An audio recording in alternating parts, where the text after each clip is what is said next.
For joining us on this Monday. New tonight, the license for an upstate funeral home has been suspended after a body was found that was supposed to be cremated 3 years earlier. The First Family Funeral Home in Spartanburg put out a sign today that reads temporarily closed as we talk to past customers with big complaints. Investigative reporter Brianna Smith is in the studio tonight with that story. Brianna. Yeah, Tom, families who have buried their loved ones left to deal with lingering financial issues after they say the owner of First Family took insurance money that didn't belong to the funeral home. She was a very special person in my life. As Vicki Oots reflects on her late mother, we mostly did everything together. She remembers the good times. She always took care of me. I took care of her.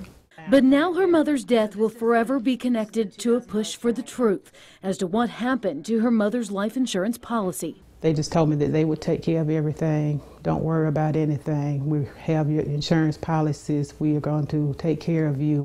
Vicki is one of 3 upstate families we could find that had issues with loved ones' life insurance policies following the funeral at First Family.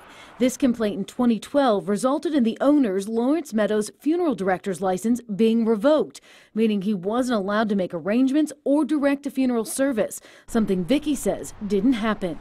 I followed my mother to the funeral home with him, and that's when we started the paperwork and how we wanted things. We went to First Family today to ask questions. What we found was a closed facility, so we called. Is this Mr. Meadows?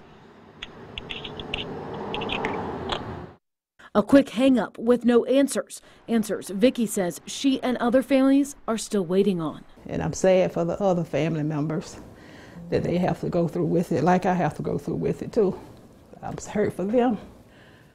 And Tom, you just feel their pain because they had to bury their loved ones, and now they're dealing with lingering issues there as well. Something you don't want to deal with. Well, I got a couple of questions for you. The family whose loved one was found, the body was found stored in the funeral home. What's being done about a proper burial or cremation for that person, and is there going to be some legal action in all this? Yeah, Mary Alice Pittsmore is the woman that was found inside of there, and I just talked to Coroner Clevenger about this. He said the family is indigent and not able to pay for services because they already paid to have her cremated. So he's working with the family and looking for some agencies right now to be able to give this woman the proper burial she deserves. Now, we also talked to SLED today, who's in charge of this investigation. They tell us they're talking to the Attorney General's office as well as our local solicitor's office to see what, if any, charges can be filed in this case. And as soon as they hear something, we'll let you know as well. There is much more to come on this story. Yeah. Brianna, thank you. We're working